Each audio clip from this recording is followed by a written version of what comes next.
Welcome to A Seeking Heart with Allison Gingras, a podcast about living your Catholic life in the everyday, ordinary moments of your day. We are joined today by a very good friend of mine, Deanna Bartalini. You may recognize her name because I was blessed to have her part of the Stay Connected journals for Catholic women from our Sunday visitors. She wrote The Fruits of the Spirit study, and it's so good. I really love it. It's the green one, in case you're like, whoa, which one is that? It's the green one. Deanna, welcome to A Seeking Heart. It's the green one. I've written the green book.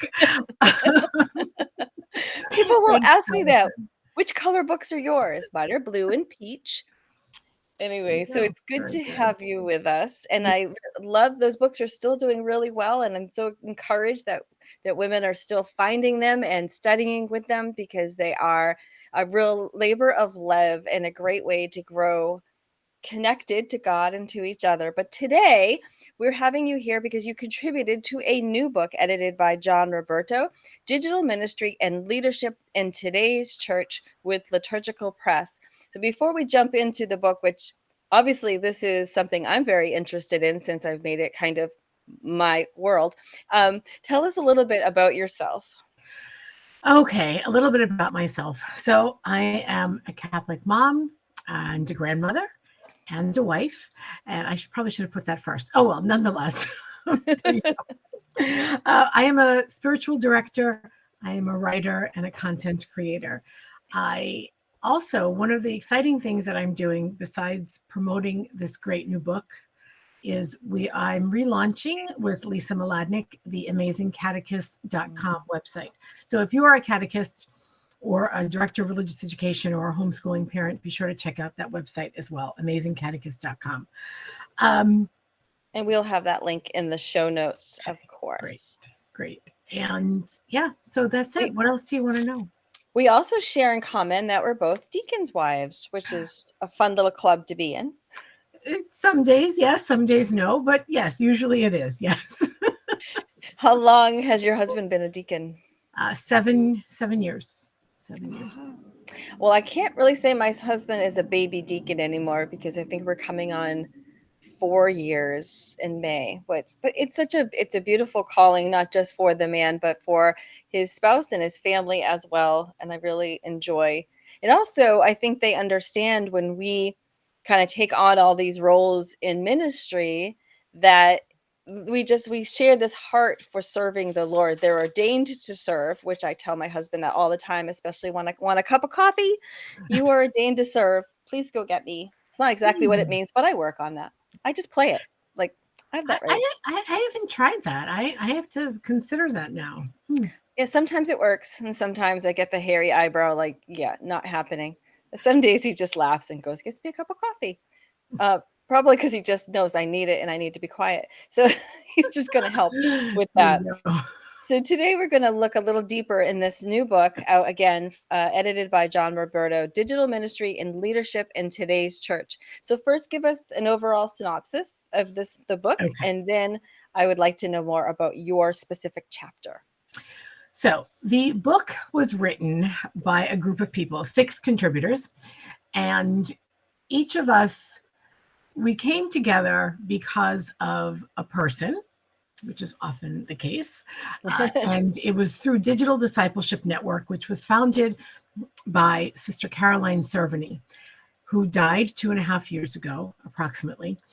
And she put together this network of people who wanted to share how to use digital tools and social media with ministers, parish ministers, nonprofit organizations, people who are not selling something, but rather encouraging people to be together and to learn in different ways.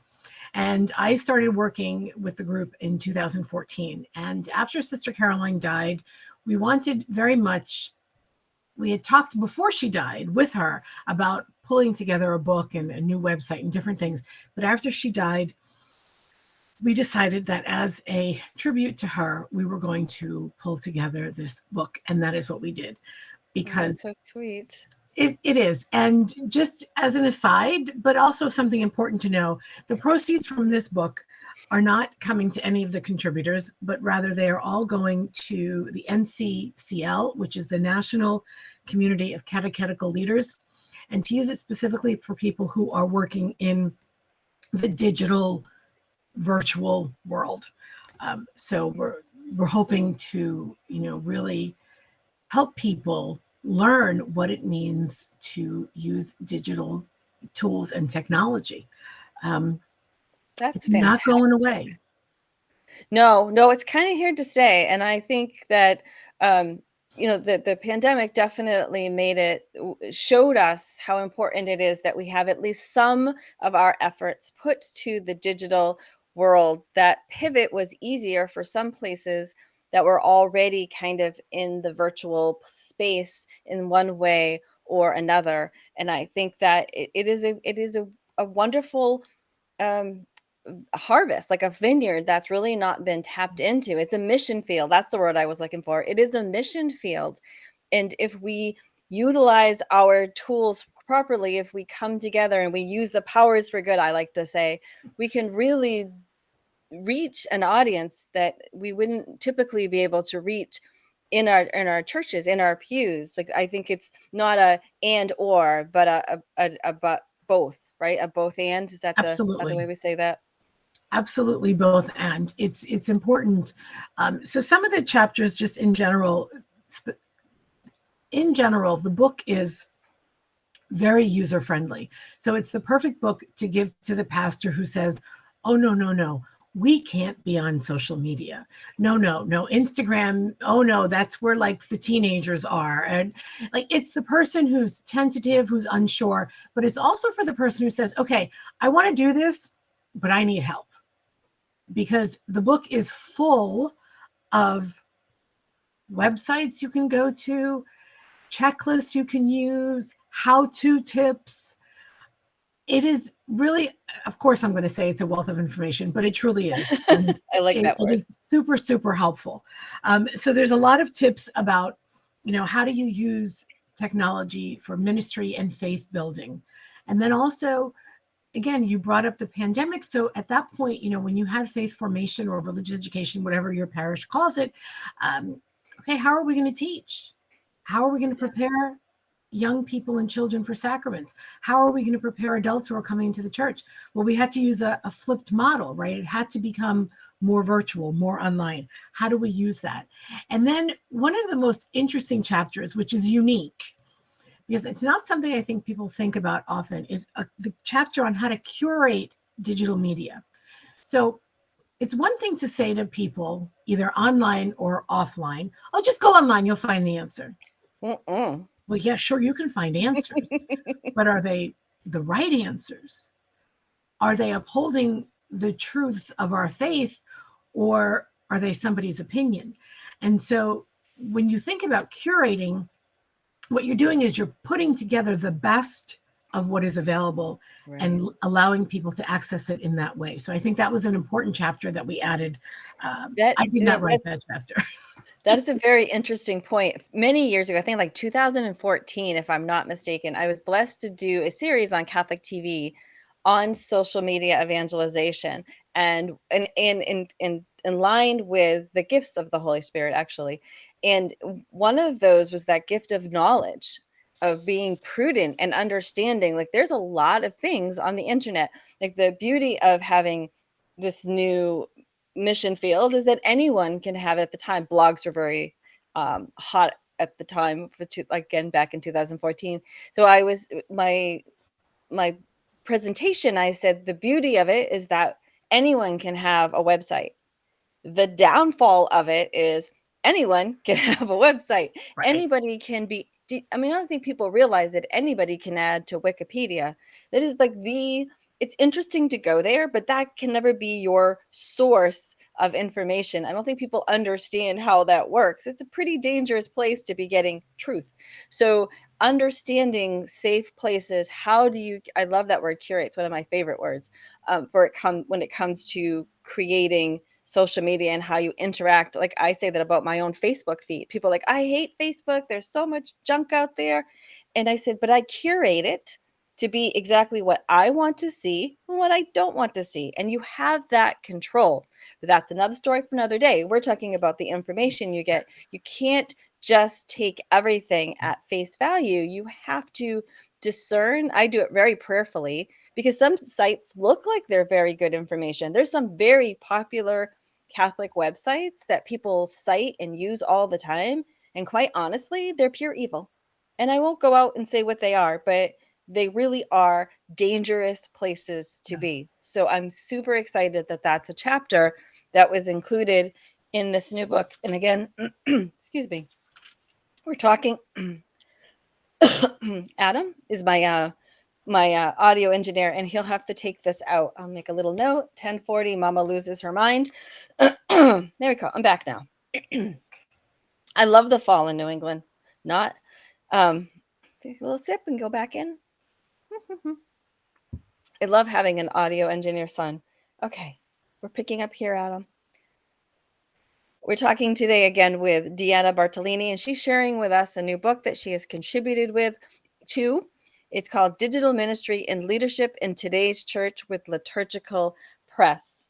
So we have talked about the general overview of the book, and we have spoken about your favorite chapter or a chapter that you're glad that we included. Let's talk about your actual chapter. What is it, Deanna, that you contributed to this great new book? So I wrote a chapter with a friend of mine who I've taught with in the past, Claudia MacGyver. And the chapter that we wrote together is called Community and Relationship Building in Virtual Spaces. So if you've never met me in real life, but maybe you've seen me in the virtual world or heard me, you might notice that I get very excited and animated when I talk to people live and in person, because I am an extrovert. I'm a serious extrovert. And so community and relationship building is all about people. It's all about getting to know people. It's about responding to them. It's about helping them. It's about serving them. And so our chapter talks about how do you do that? Because there's a fallacy that relationships you build online are not real. And I'm going to use us as an example. We're Allison. a very good example of this, Deanna. We are, because a couple of weeks ago, I interviewed you on my podcast for your new book.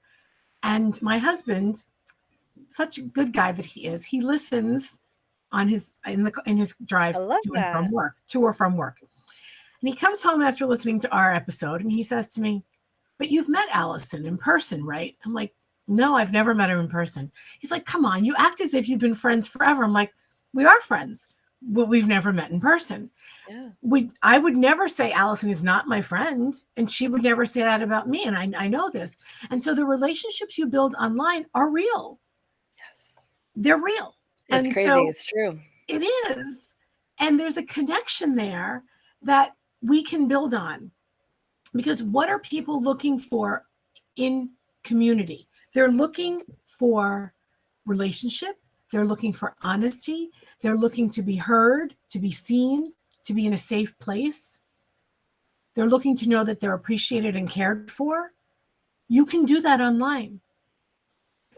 And that is something, we talk about a lot about in that chapter, of course, is how do you build relationships? And oftentimes, too, thinking about this, we're talking to parish ministers, right? And so the parish minister is almost always also going to have in-person relationship ability with people. So yes, it's about drawing people in that we might not know, but it's also cultivating a relationship with people that we already do know or that we hope to know. And you do that in the same way that you do it in real life. You communicate. So as parish ministers, social media is not a one-way delivery. Mm-hmm. It's not. It's not the announcement at the end of Mass that the priest gives or a minister gives at the end of Mass, where he just tells you or she tells you what's going on and you need to listen. This is actually a place where you can exchange ideas, have an exchange of dialogue. And we need to engage. Oh my goodness. I couldn't agree with you more. One of the things that happened personally during the pandemic is that our Bible study, which had always been at my house, but we had moved it for after 15 years, I moved it to the church. I opened it big and wide.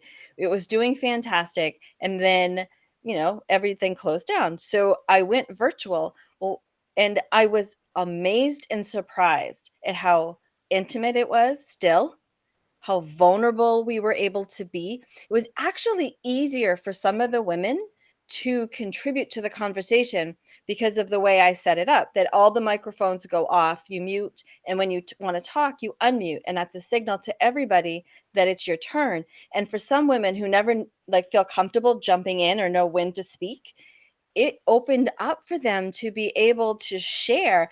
It was safe, it was easy and accessible. We now stay virtual because in the in that time period, that 2 years, we started to invite people outside of our little area. So we have people from across the country. We have somebody in Louisiana, we have somebody in Georgia, we have someone even in Cape Cod, which is 45 minutes away.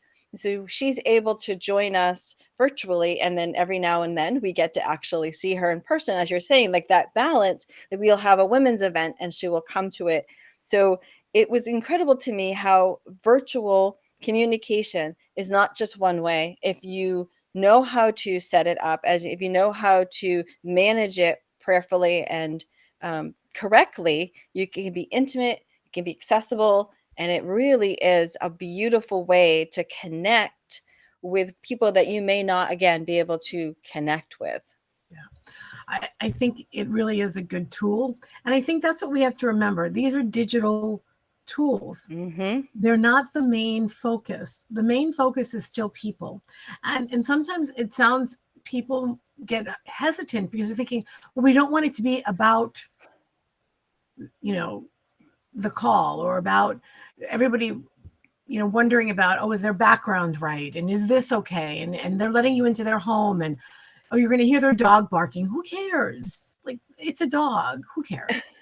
Or a Or bird in my the case. bird, or the baby's crying, or whatever the situation is, right? It's about being accessible and allowing people to experience what we have to offer, the truth of our faith, the beauty of our faith, the goodness of our faith.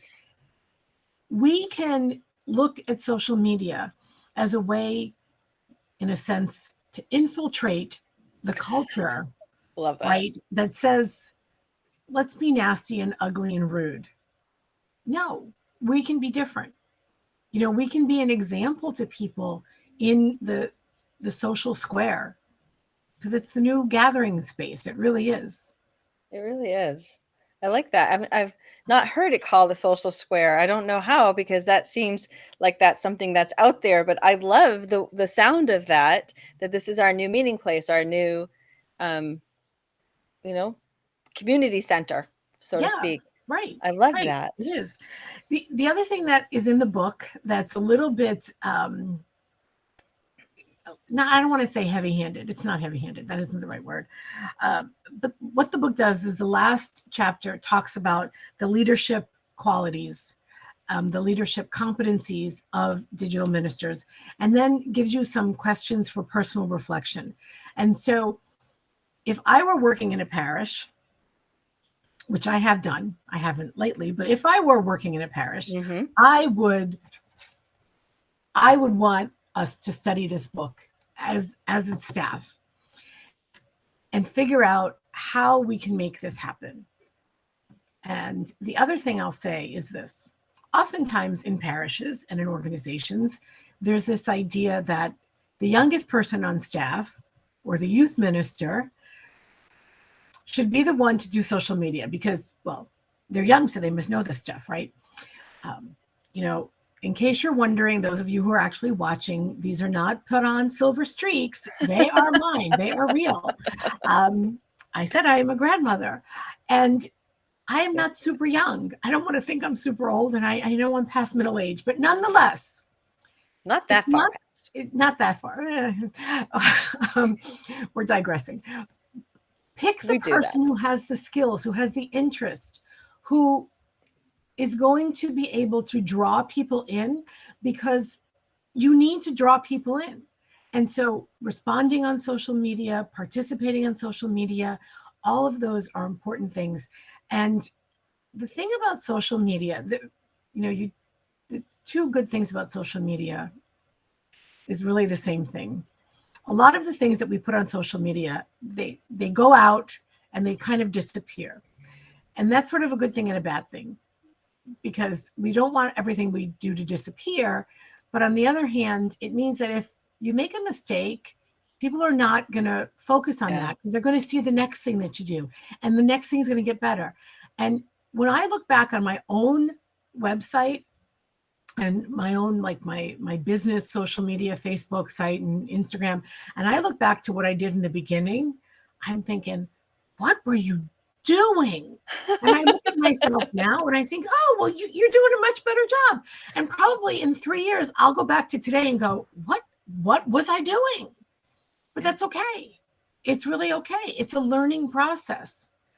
Uh, We don't I have to love be that you don't have to be perfect, and I love that you talked about the older person. What we bring is wisdom. Like, my son is in social media and he's just getting into it because he's in video game social media, which is a little different. But we have great conversations about it because he has the newer trendy technology that he shares with me and kind of helps me to say, oh, what can I try next? But what I have for him is the wisdom of, how do you respond? That spelling is important, whether you think it is or not. Like, how, when to respond, when not to respond. And of course, in our field, what we have to offer is the spirituality, the living the faith. We've seen our own mistakes, but I think there's such a balance, and I love when a team has that balance of both the younger person that maybe knows the trends, is maybe a little bit more comfortable, but it's not just for that demographic. And I love that the book says that, and I love that you've pointed it out today in our interview, because I think that is something we need to understand, that this isn't going anywhere. This is a beautiful tool. I love that word too, to interact and to be missionaries. Like Saint Therese wanted to be a missionary. She never left the convent. We can be missionaries and never leave our parish or my hovel here in our my office. living room. I find that so wonderful and refreshing and exciting, because I know people are hungry to know the faith. I know they are hungry to know the Lord, and there's a lot of distrust with the church. Unfortunately, I think there's a lot of distrust with a lot of organizations and institutions right now in our world. But to understand that at the core of the Catholic Church institution is Jesus Christ, and he is trustworthy, and what he has to say is and bring his hope and peace and joy and all the things we're searching for in all the other different places. And so to bring that voice to social media and kind of break through the yuck now and then is beautiful. And I'm so excited that Liturgical Press and John Roberto have brought, and the whole team, including my friend today, Deanna Bartalini, has brought to us this resource, Digital Ministry and Leadership in Today's Church. And I'm going to be buying a copy for a team that I'm working with in the diocesan level. And as you're talking, I'm thinking, oh, we need this. Of course we need this. So I'm going to be sharing that. So if you think of anybody, your pastor, your parish council, what a great gift to the Yes. whole parish council, because we all need these skills, whatever ministry you're in a parish or diocesan, or even personal level, catechetical, even in catechesis, we need this kind of information so we can do it well. Thank you so much, Deanna, for your time today. I am so happy that I was able to be here, and keep in touch. So tell us where we can keep in touch with you and where we can purchase Digital Ministry and Leadership in Today's Church. So the best place to go for digital ministry and leadership in Today's Church would be Liturgical Press, which is litpress.org. So litpress.org. And then if you have any questions, if you want more information, if you want to talk your own personal social media, just go to livenotlukewarm.com and there's a contact form and you can email me and I'll be more than happy to have a conversation with you about how I can help you with your social media in your parish, whatever it is you're looking for help with. I love that. And of course, we'll have all the links in the show notes. And I will also post them here on our Facebook Live that we have just completed and over on YouTube. We put a seeking heart everywhere and anywhere I can stick it. I just found out it was added to Spotify this week. So I'm pretty excited about that. Very Oh nice. my goodness. The Lord is a moving. So thank you again, Deanna, for being with us today. You're very welcome. Have a great day. Thank you. You have been listening to A Seeking Heart with Allison Gingras. God bless.